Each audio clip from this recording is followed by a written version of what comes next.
All right, well, welcome, ladies and gentlemen, and in this video, we're going to talk about hedonism and some of its varieties. To begin with, let's define hedonism, and then I'll talk about Epicurus and some other hedonists. What is hedonism? Now, as I recall from our last video, hedonism is a type of value monism. And value monism is the view that all values are reducible to one kind. In this case, hedonism is the view that happiness or pleasure or enjoyment is the only thing that's intrinsically valuable. That is, it's the only thing that's valuable because of what it is, not because of what it can do. Now, Epicurus is an ancient Greek philosopher, and he started a school in Athens called the Garden. Um, Epicurus thought that nature, that is, the world, consists of atoms and a void. So there's a swirling atoms and a void interacting with each other. Now, he did think that there was something called voluntary action. And back in this time, they didn't really have a clear, articulate concept of free will in a way that we do now. But in many ways, I think this voluntary action is consistent with many accounts that people give of free will these days. But anyway, Epicurus thought that a swerving of an atom, so like an atom moving through the void swerves, moves abruptly to one side or another, and that swerving allows for voluntary action. Now, this is slightly absurd, I think, but nevertheless, is what he thought, and he has a little bit of people have developed pictures of what he thought about this.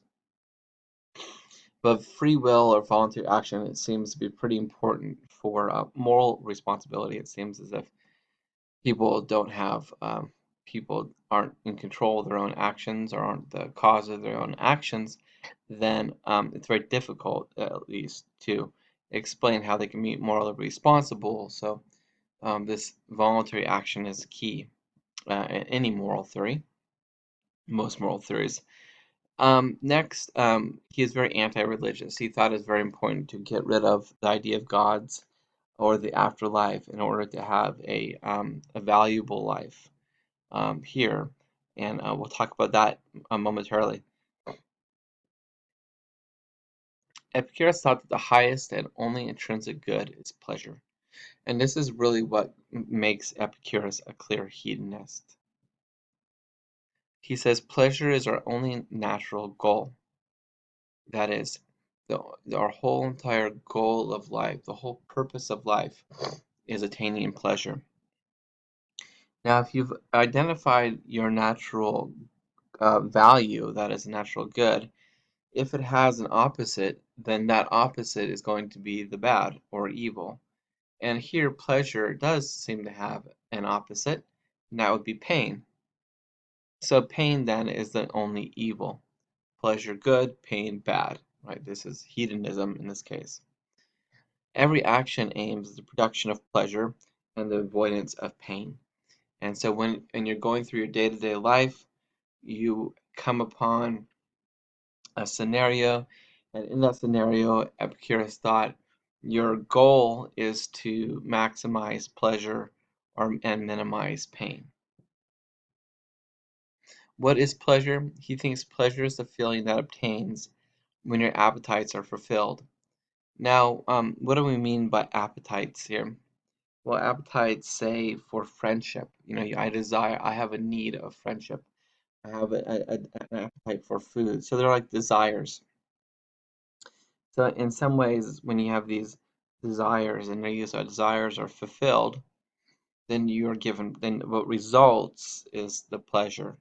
So it's not necessarily just the satisfying of the desires that he's interested in. He thinks that when your desires or your appetites are fulfilled, then this is going to give you pleasure.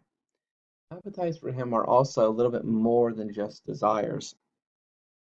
Appetites are natural strivings or natural inclinations for things.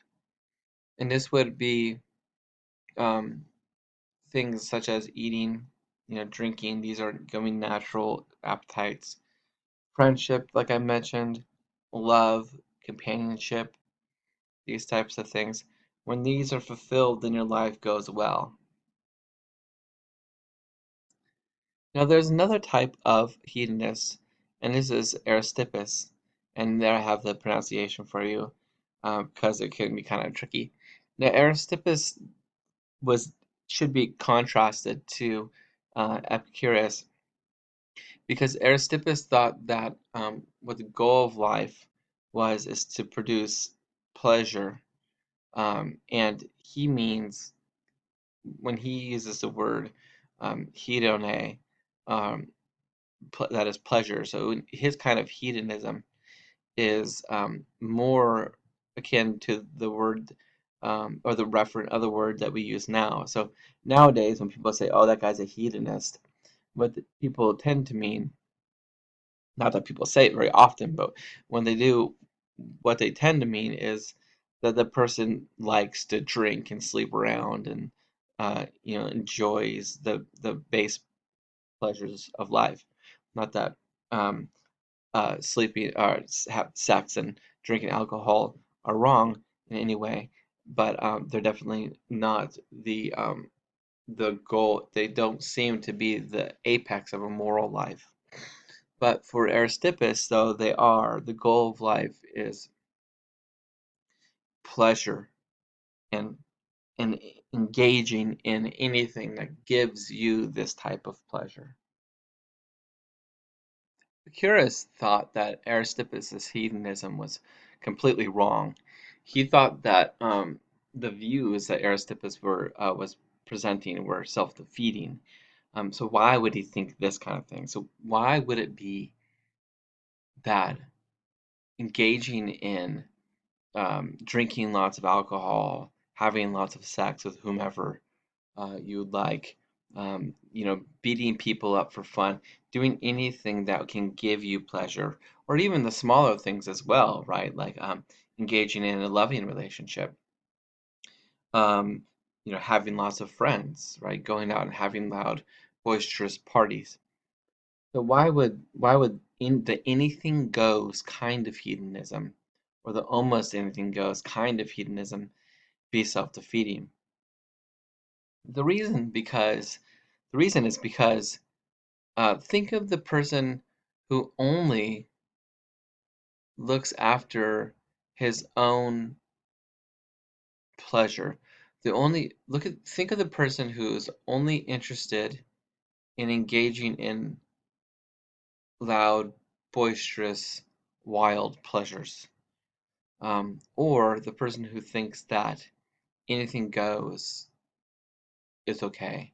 So let's first consider the person who is engaging in these loud, wild parties and drinking lots of alcohol and sleeping around. Well, a lot of people who drink a lot of alcohol over long periods of time tend to become addicted to alcohol, right? These people tend to um, need to drink. An alcoholic, someone who's addicted to alcohol, is not in control of his own life. And when he doesn't have the alcohol, then he needs the alcohol. So he's driven by his desires. And so this type of person is going to be consumed by alcohol, consumed by his desire and need. And the same can go for other things like this. So think of sex. Now, obviously, sex is a wonderful part of life. But if sex is something that consumes your thoughts all the time, then instead of being something that can give your life, um, you know, um, color your life and make your life enjoyable at periods of time, it's something that is consuming your life. And these types of things, if you're engaging in, can be self-defeating. Now, his type of Epicurus's type of hedonism then was slightly different. He didn't think that anything goes like Aristippus did.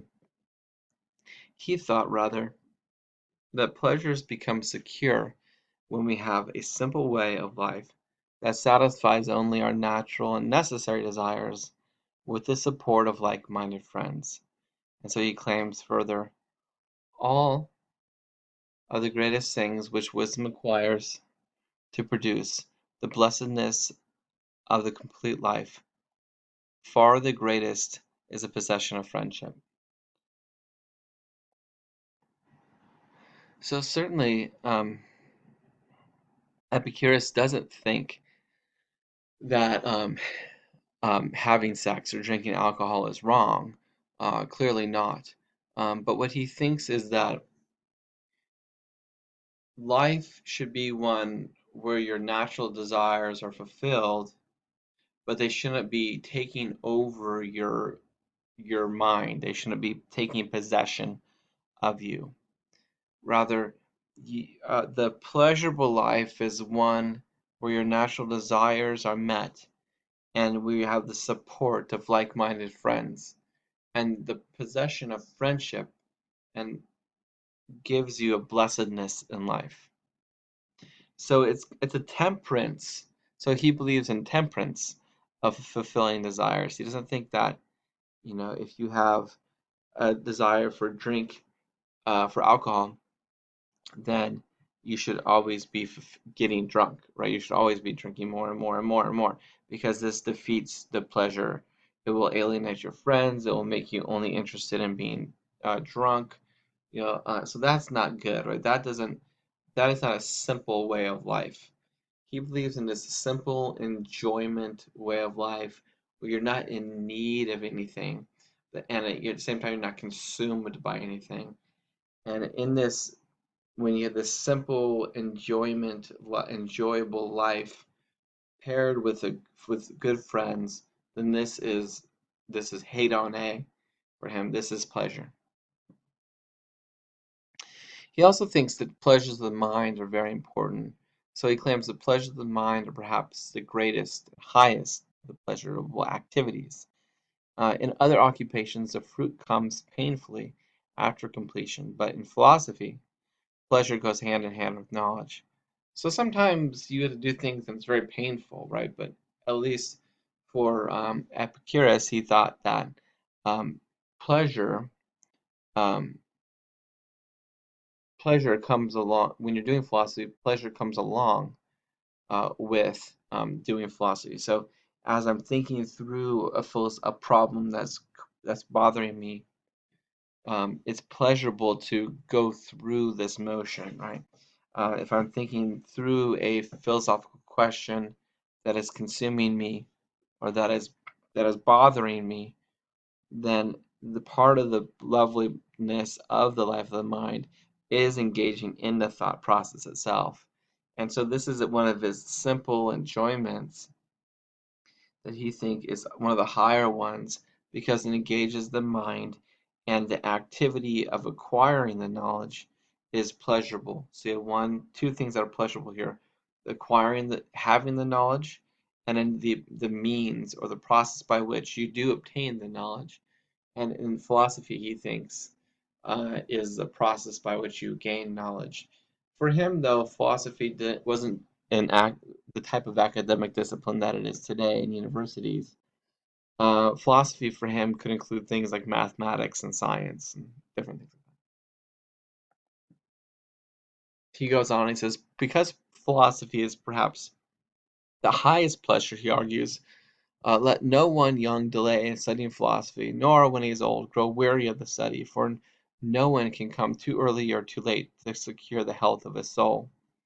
It's important to note that the early Greek philosophers thought of a flourishing life or the moral life on analogy with health. So if you're a healthy person, then that means for us, that means that your body is functioning well. And if you're a healthy person, if you have a healthy soul, for the ancient Greeks, that means that your reason, your appetites, your relationships are all in a proper order. They're ordered in such a way to make your life flourish, so that one isn't consuming another, and are all working in tandem to make your life go well for you. Now the goal of this, what Epicurus thinks making your life go well means is producing enjoyments or producing pleasure, the hedone of life, the pleasures of life. The kind of pleasure to seek is passive pleasure. That is the removal of pain and serenity, a greater serenity and a peace of mind. The goal is ataraxia, and this is freedom from disturbance. And this is what he means by happiness. So ataraxia is the goal, and ataraxia is simply the removal of pain and distress and anxiety.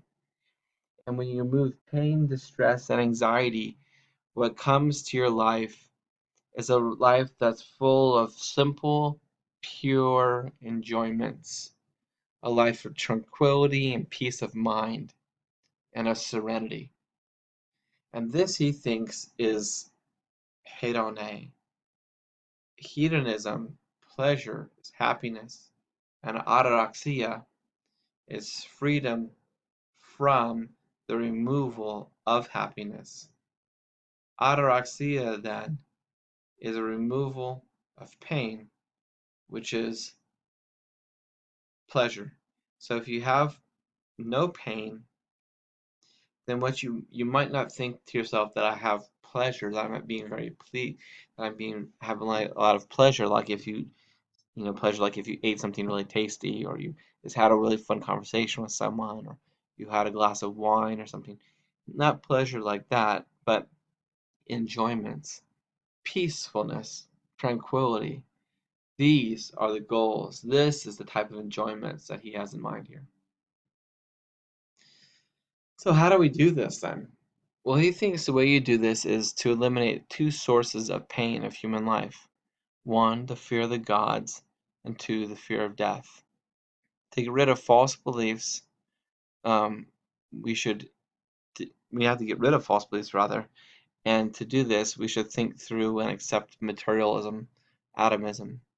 We should accept the fact, in his view, that we're just atoms in a void that are interacting with each other, and that our freedom of the will is just the sense of the swerving atoms in the void. There's no judgment after death. Um, there should be no fear of death. And when we die, we just cease to exist. And while we might not like that idea that when we die we cease to exist, we no longer are conscious, we no longer will and strive, we no longer love or hate. When we die, that's it. There's nothing for us. There is no you. That doesn't sound great for many of us, but at the same time, it's not something that should be feared. And the reason is because when you're dead, you're not going to know you're dead. When you die, you're not going to want or need anything. When you're dead, you're not going to know that you were alive. Because when you're dead, you no longer exist. And so to fear death is really quite irrational in his view. And the reason is because there is nothing to fear. Because death is nothingness for you. Likewise, the fear of the gods is irrational because the gods don't exist. The gods aren't there causing the plants to grow and the rain to fall. There is nothing besides materialism and atoms, material and atoms interacting with each other. And so this is Epicurus' hedonism. His hedonism is a lot more tempered than um, other people's versions of hedonism. His hedonism really is the removal of pain, the freedom of strife, and a life full of simple enjoyments with friends. So we're gonna move on into the future a little bit with an individual by the name of Jeremy Bentham. And here we're going to start to talk about utilitarianism a little bit, which is going to be a topic of a lot of our conversations here in the next week or so, next 2 weeks. So here, Jeremy Bentham also thinks that pleasure is the only thing that's intrinsically valuable, but he holds that all pleasures are equally good. So drinking water when thirsty is just as valuable as the pleasure you derive from making a contribution to your society. Now, Jeremy Bentham had a pupil by the name of John Stuart Mill, and John Mill thought that this was wrong. He thought that all pleasures are not equally good. He made a distinction between higher and lower pleasures, and we're going to talk about this in a little bit more detail when we get to the section on utilitarianism. But um, in your reading today, or for this week, he goes into some detail about it, so you'll see that there. He claims that there are higher pleasures and lower pleasures. So higher pleasures are things like studying philosophy, or the higher pleasures are things that you get from these things, like studying philosophy, contributing to society, enjoying great music, engaging in a loving relationship based on respect and trust. The lower pleasures are things like sex, eating, drinking when thirsty, things like that. And John Stuart Mill thinks that the higher pleasures are more important than the lower, and if there's a conflict between the two, then we're to maximize the higher at the expense of the lower. So for utilitarians, the good is based on a non-moral property, namely pleasure. And this is going to be true for many consequentialist theories, and you'll see what that means in the next 2 weeks. But for John Stuart Mill, he thought that morality is based on or emerges from something that itself is not moral in nature. Because pleasure by itself is something that we value highly, but it doesn't seem like pleasure is a moral kind of thing, like justice is a moral kind of thing, or keeping promises is a moral kind of thing. Pleasure is non-moral in essence, but nevertheless, for Mill, morality or the good is based on pleasure. And so the bad, on the other hand, is identifiable with the opposite of pleasure, which is pain. So bad comes along with, or emerges from, or is identical to uh, the reverse of pleasure, which is pain. John Mill argues that an action is right only insofar as it tends to promote happiness, and it's wrong insofar as it promotes pain. And so this is going to be the core of John Mill's utilitarianism. And you're actually going to reread sections of this reading when we get into the first week of consequentialism. But I want you to focus when you're reading this section from utilitarianism. Um, I want you to think of it in terms of hedonism and how it fits in there. So here we're going to start to talk about higher and lower pleasures a little bit. And Mill claims that a beast's pleasures, like some sort of animal's pleasures, would not satisfy the human's conception of happiness. And the pagination you see there, 258, is going to be different than the pagination in your book. But nevertheless, the concept is exactly the same. So Mill says humans have a rich understanding and a strong capacity of experience, and animals have a much lesser degree of understanding and a much lower and or fewer capacities for experiences.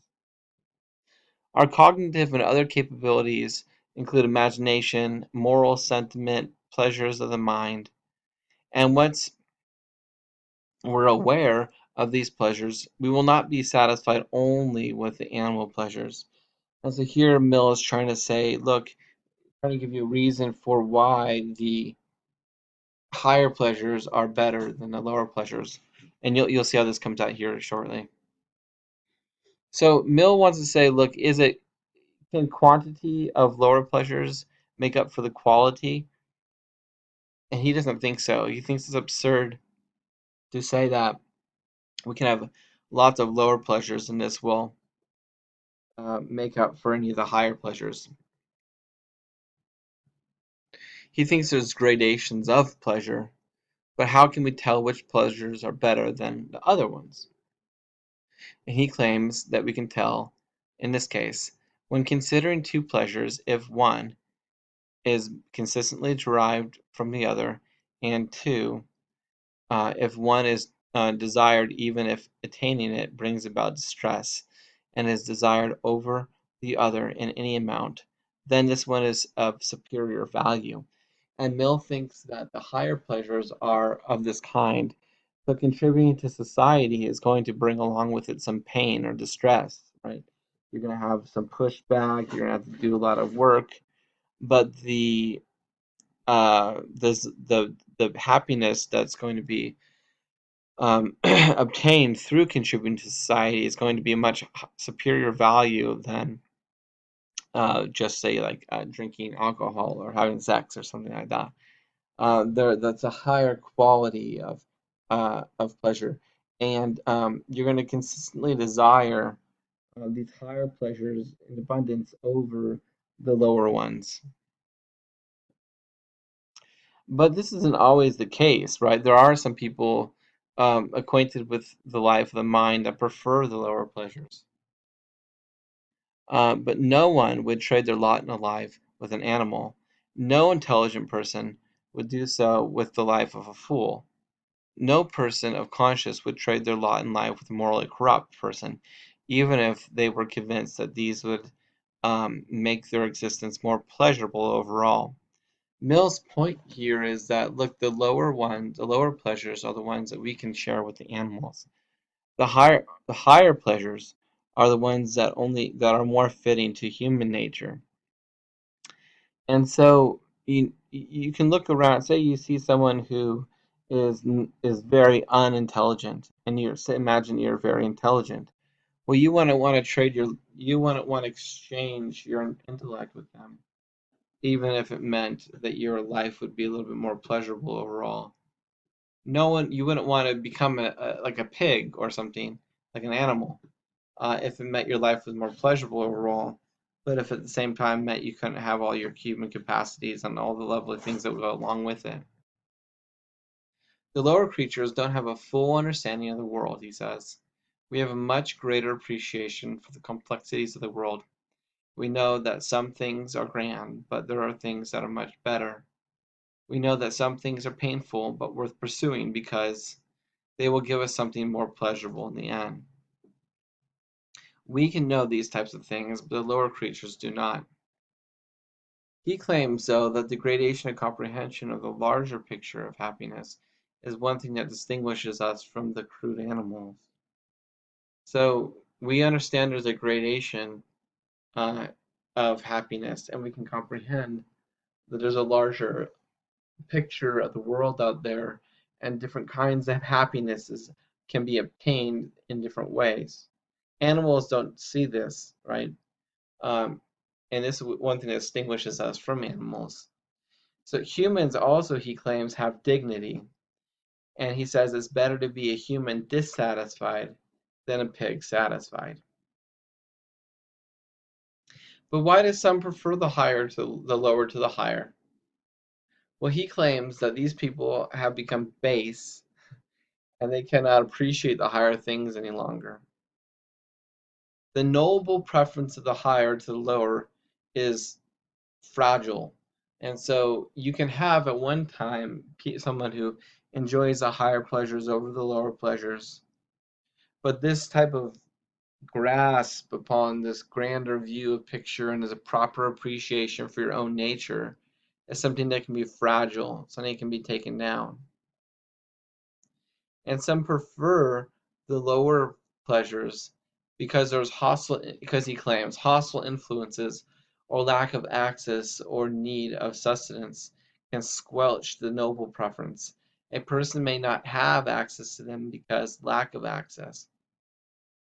He will have because of lack of access, he will have to be pleased only on the lower pleasures and thus addict himself to them. So what he's claiming here is like some cases People may not have access to the higher pleasures because they're so busy with work, right? Or they're so impoverished that they don't have time to study philosophy or contribute greatly to society. What they know is that they go to work, they put in a long, hard day's worth of labor. They go home and have a beer, right, and watch TV, right? That might be what they just have time for and what they're able to do. But what is it to say that something causes more pleasure or more pain? It seems to be relative to people experiencing it, right? So some things might cause me more pain than they do you, or more pleasure to me than they do you. Well, here he's claiming that this isn't such a problem because the higher pleasures are one kind of thing, and an animal or lower pleasures are another kind of thing. We know the higher pleasures to be better because of our experience and reason, and all humans have this reason, and they have a similar kind of experience. And so, if an individual has a similar kind of reason, then he can distinguish for himself which ones are higher, which ones are lower. Because it might be that one person never some person doesn't enjoy contributing to society. But it doesn't mean overall that there aren't certain higher pleasures that will give him more that are more fitting to his situation and personality. The question of ends are questions of what are desirable overall for him. So for Mill, he thinks that you have difference between ends and means, right? So the ends is the goal of whatever it is that you're doing. So, and the means is how you achieve that goal. So, for example, you know, building a house, right? There's a goal of having a house built and someone living in it, right? And now, how do you go about achieving that ends? The way you go about achieving that ends is you buy lumber and things that put the lumber together, and you do all these different things to build a house, right? Um, so the question then of ends, that is the goal, are those things that are desired, that are desirable. And if you're if ends, if the whole point of existence is to find those things that are desirable, then it's going to be escapable for you to avoid this type of hedonism that he's suggesting. So he says utilitarianism, happiness is is desirable, and the only thing is desirable as an ends. So everything else is only a means to that ends. The end of human existence, he's claiming, is happiness. And then that means is that how you achieve that happiness is just a means to the ends. It's just a tool to achieve that ends.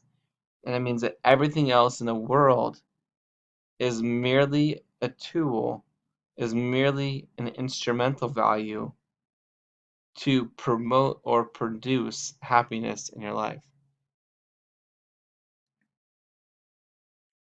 But is happiness really the sole ends? Well, he claims clearly yes. People desire happiness and nothing else, he says. But what about virtue? Virtue seems like it's something different than happiness. To be a just person, to be a courageous person, to be a temperate person, to be an honest person, to be a strong person, to be a wise person. This doesn't seem to go along with having enjoyments or pleasure. This seems to be much different. But John Stuart Mill, he tries to pull in um, virtue into his type of hedonism. He claims that virtue is desirable in itself. That's true.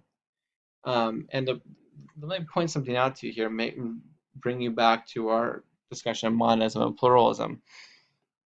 If he says that virtue is desirable in itself, then he's claiming that virtue is an intrinsic good. And that would move him from monism to pluralism. But you need to recall that hedonism is a monist type of theory. So if Mill is saying that there are multiple types of intrinsic goods, he's no longer a hedonist. Because a hedonist says there's only one type of intrinsic good, and that is happiness. But Mill certainly is a hedonist, right? As we recall, he says people desire happiness and nothing else. So virtue is desirable in itself. That's true, he claims. But he says it's because it's a part of happiness and leads to happiness.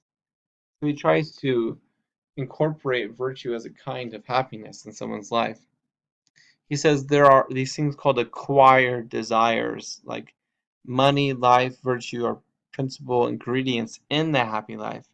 Fame, virtue, money, love, and music, health are parts of happiness, he claims.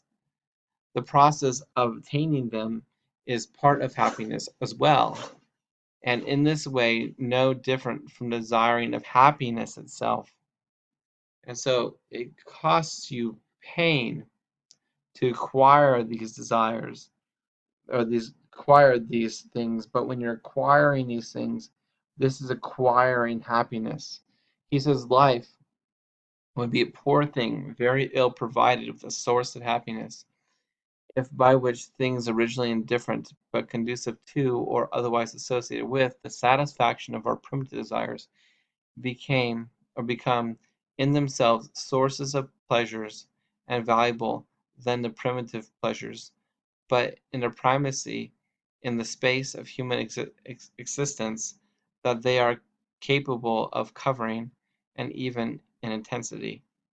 So what John Stuart Mill is saying is that things that if you're not able just to overcome these primitive sources of happiness, and you're not able to incorporate things, these acquired desires, then your life is going to be very poor indeed, and you're not going to have all that's available to you.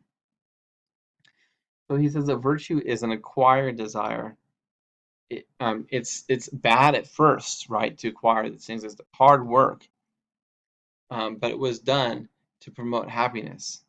In the process of promoting the happiness, we came to love and desire the virtue for its own sake, the being temperate, the practicing a skill, right? If you practice a skill for enough time, then doing it becomes pleasurable in itself. Over time, if you become an academic, you will stop wanting to watch TV as much and much rather read a book or write a paper. That might seem bizarre to you, but if you come to love the life of the mind, when you're watching TV, it certainly is pleasurable and fun, right? Interesting. But it pales in comparison to the rich enjoyments of these acquired desires of the life of the mind. And virtue is kind of like this.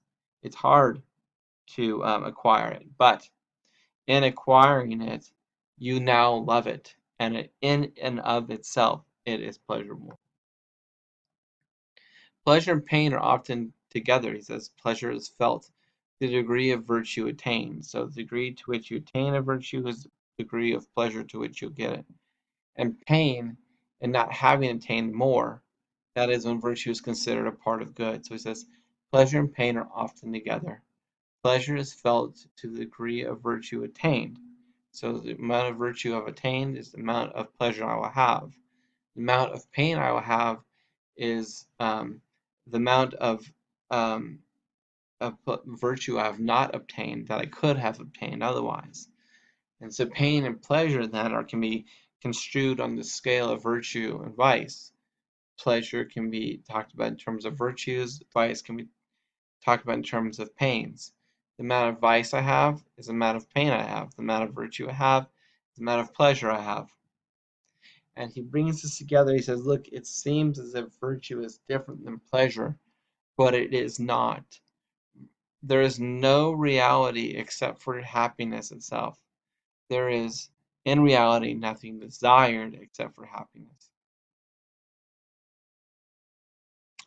So at the end, he claims, if human nature desires only that which brings happiness, happiness itself, or a part of happiness, then happiness is the sole goal of human action, and the promotion of it the test by which to judge all human conduct. From whence it necessarily follows that it must be the criterion of morality, since a part of since a part is included in the whole. So Mill is claiming here that happiness is the goal of human action. When it seems as if there are multiple goals of human action, like virtue, Mill is going to identify these things as acquired desires. They're going to be parts of happiness, constituents of happiness. So virtue in and of itself is important because it is a kind of happiness that you can acquire.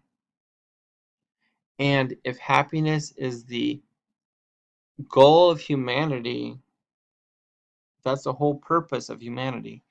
What this means then is that happiness is the foundation of all of morality. And so this is kind of what we've been looking at today then, or in this quick lecture, is we've been skimming through the reading of utilitarianism that you'll have to do for this week, and picking out some of the good chunks here. And what we've seen then is hedonism isn't always the kind of thing that you might hear in a popular media or someone on a blog, right? Hedonism isn't just Aristippus' type of hedonism. Hedonism isn't just Animal House hedonism, like wild, crazy living type of thing. Hedonism, um, from the ancient Greek times to now, can be a simple, pure life, one that is interested in enjoyments of life rather than these deep, dark, these deep, primitive desires that everyone has. Hedonism is interested in the higher things of life as well, contributing to society, in mathematics, science, philosophy. These things can be aspects of happiness or constituents or things that bring about happiness. Where it appears that happiness is not the only goal of humanity, we've just been confused, right? If it seems that virtue is a key constituent of the moral life, what we have to notice is that virtue, when you've acquired it, becomes something that you love in itself. What this means for Mill is that virtue is it becomes happiness. When I am virtuous, I have pleasure. And because of that, virtue is for pleasure. And everything of life then is going to bring everything in life that is good is going to give you pleasure or be constituents of pleasure or happiness. The morality isn't just, or hedonism isn't just having these base pleasures. Hedonism is a very complex theory that includes simple enjoyments like Epicurus and higher pleasures like things like John Stuart Mill. In the next video, then, what we're going to talk about is some criticisms of hedonism.